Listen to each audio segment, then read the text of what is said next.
परमेश्वर है, जिसका एक वचन कहता है, इब्रानियों की किताब जिसको बाइबल में हम पढ़ते हैं, the book of Hebrew chapter 11 verse 6 लिखा है, क्योंकि परमेश्वर के पास आने वाले को विश्वास करना चाहिए कि वो है। सबसे पहली चीज, इस प्लैनेट पर, इस पृथ्वी पर 800 बिलियन की जो आबादी है और भारत की 140 के भी ज्यादा, इन सबको ये मानना पड़ेगा।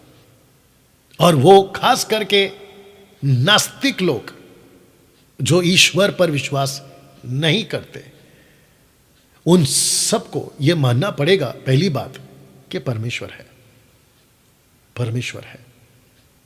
अब सबसे बड़ा सवाल इस पॉइंट पर, अगर परमेश्वर है तो वो कौन है? क्योंकि ऐसी बात, ऐसी कॉन्सेप्ट या लॉजिक ये लगाकर मन की तसल्ली के लिए कि सब एक है, सब रास्ते एक हैं, सब मिलाकर एक है, अगर सब एक हैं, बहुत ध्यान से सुनिएगा, तो इतने झगड़े क्यों? ईश्वर के नाम पर, गॉड के नाम पर, भगवान के नाम पर, जाति धर्म के नाम पर ये इतने कत्ल क्यों?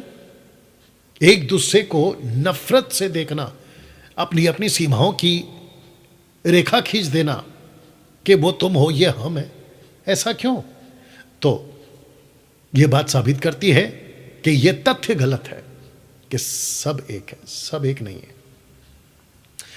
दोस्तों, जब हमें कोई चीज पता नहीं होती है ना, तो हम किसी को भी कुछ भी मान बैठते हैं।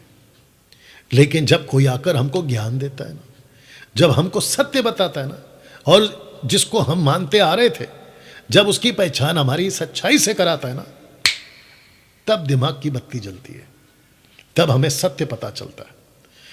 कुछ नम्र बनकर उस सत्य को स्वीकार करते हैं और कुछ बगावत करते हैं कि तुम कौन होते हमको सिखाने वाले, हम तो पूर्वजों से ये करते आ रहे हैं। ठीक है, ये तो वास्तविक है, जिसका जैसा दिमाग, जिसकी जैसी सोच, वो वैसा चलेगा, इसमें कोई बहस का विषय नहीं।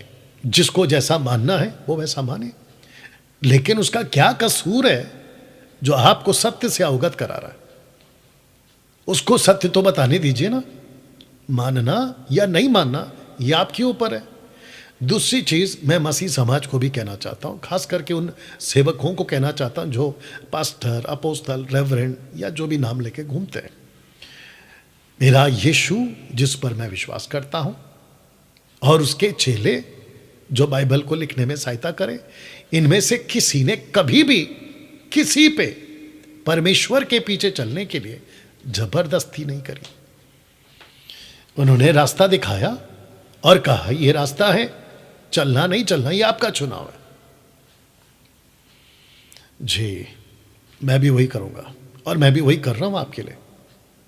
अगर अभी इस वक्त में कोई मेरा भाई बहन, लड़का लड़की, थर्ड जेंडर, आप ईसाई नहीं है, ईसाई से मेरा मतलब होता है हमेशा क्राइस्ट फॉलोवर। आपने कभी बाइबल नहीं पढ़ी और आपको पढ़ने की भी जरूरत नहीं पड़ी क्योंकि आपका वो लाइन नहीं है। उसके बावजूद मैं आपको कह रहा हूं, अगर सत्य को कोई आपको बता रहा है और उसमें अगर आपको पता चल रहा है कि यस, ये विषय सोचने लायक है, क्योंकि अंधभक्त बनकर या अंधे बनकर हम कहीं पे भी नहीं जाते, हम जांचते हैं। हम अगर पीते हैं तो जांचते हैं, खाते हैं तो जांचते हैं, खरीदते हैं तो जांचते हैं, पहनते हैं तो जांचते हैं, हर चीज की जांच करते हैं। और मुझे खुशी है कि हम ऐसे युग में जी रहे हैं जहां पर विज्ञान, जहां पर ज्ञान, जहां पर जानकारियां की इतने सारे रिसोर्सेस हैं और इतने सारे माध्यम हैं। मैं तो चाहता हूं कि एक एक चीज की जांच करो, अपने वालों की और जो मैं बता रहा हूं उसकी, और फिर उसके बाद एक नतीजे पे आओ। पता है क्यों? क्योंकि अगर आपने खुद नहीं जांचा और आप खुद धोखे में चल रहे हैं तो आप अपनी पूरी नस्ल को धोखे में रखोगे, आप अपने आने वाले पूरे जनरेशन को धोखे में रखोगे, जो कि कई सदियों से पीछे से चला आ रहा। दोस्तों, याकूब की किताब जो बाइबल की है उसका 2:19 क्या कहता सुनिए। लिखा है कि तुझे विश्वास है कि एक ही परमेश्वर है, तू अच्छा करता है। दुष्ट आत्मा भी विश्वास रखते और थर थराते। ये दुष्ट आत्मा कौन है दोस्तों? ये इस पृथ्वी के वासी नहीं है, ये उस पृथ्वी या उस दुनिया के वासी हैं जिसको कहते हैं स्वर्गीय वासी, हेवनली बीइंग्स। इनको यहां पैदा नहीं किया गया, इनको इस प्लेनेट पर ना ही बनाया गया। ये वो दूत हैं जो एक वक्त में सच्चे परमेश्वर के पास रहते थे। तो इनको पता है, इन दुष्ट आत्माओं को पता है, यानी कि जो स्वर्गदूत, जो शैतान, जो डेवल्स, एंजल्स, फॉलन एंजल्स, इनको पता है कि इनका परमेश्वर कौन है। यही तो लिखा है। अब प्रश्न उठता है कि जिसने ईश्वर के नाम पे प्रतिमा बनाई है, वो चाहे पत्थर की हो, लकड़ी की हो, प्लास्टिक की हो, लोहे की हो, मिट्टी की हो, सोने चांदी और हीरे की हो, लिखा है कि हम जानते हैं मूरत जगत में कोई वस्तु नहीं है। क्योंकि जिस मूरत को, किसी की भी, वो चाहे ईसा मसीह की भी मूर्ति क्यों ना हो, आप जब आंख बना रहे होते हैं तो वो देख नहीं सकता, आप जब कान बना रहे होते हैं तो वो सुन नहीं सकता, आप जब जबान या मुंह बना रहे होते हैं बोल नहीं सकते, नाक सूंघ नहीं सकते, हाथ स्पर्श नहीं कर सकते, पैर चल कर नहीं जा सकते। उनको जहां रखा जाए वो वहीं रहेंगे, सदियां बीत जाएगी, नहीं उठ सकते। तब जाकर लेखक यानी कि बाइबल ये कहती है कि मूरत जगत में कोई वस्तु नहीं, एक को छोड़ कोई परमेश्वर नहीं। इस पृथ्वी पर हम ईश्वर नहीं बना सकते, क्योंकि इस पृथ्वी को एक ईश्वर ने बनाया।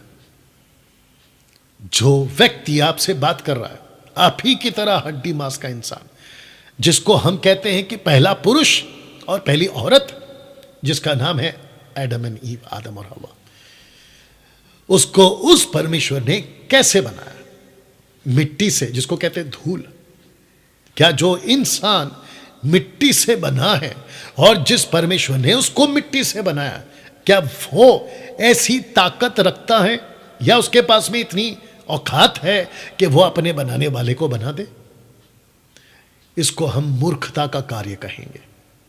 दोस्तों बहुत ध्यान से सुनिएगा, आप पढ़े लिखे हैं, आप बहुत बड़े विद्वान हैं, आपने कई किताबें पढ़ी हैं दुनिया की, आपकी स्टडी अमेरिका, लंदन तक की गई होगी, लेकिन उसके बावजूद इस विषय पे जरा सोचिएगा, क्या कोई इंसान ऊपर वाले को आप जो भी नाम दे दीजिएगा, क्या उसको बना सकता है? इसके ऊपर सोचिएगा, इसके ऊपर सोचिएगा। क्योंकि सब मानते हैं इसलिए मत मानो, क्योंकि सब कहते हैं इसलिए मत कहो, क्योंकि सब चल रहे इसलिए मत चलो। अपनी अकल लगाओ। आजकल तो दौर भी चल रहा है ना कि अपनी अकल लगाओ, तो मैं भी कहता हूं कि अपनी अकल लगाओ, बात को समझो। अब दोस्तों एक ऐसा वचन आपके बीच में रखने जा रहा हूं। जब हम कहते हैं, यानी कि मैं जब कह रहा हूं, मेरी बात कर लेते हैं कि डैनियल भाई आप तो कह रहे हो कि एक को छोड़ दूसरा कोई परमेश्वर नहीं है, तो कैसे जाने कि वो एक परमेश्वर कौन है? और कैसे कह सकते हैं ये जो लेखक है जिसका नाम है पौलुस, सेंट पॉल, इसकी बात पर हम कैसे यकीन करें? तवज्जो दें, ये वचन पढ़िए, पहला तिमोथी उसका 2 अध्याय वचन 5 लिखता है, क्योंकि परमेश्वर एक ही है और परमेश्वर और मनुष्यों के बीच में भी एक ही बिछुई है, अर्थात मसीह यीशु जो मनुष्य है।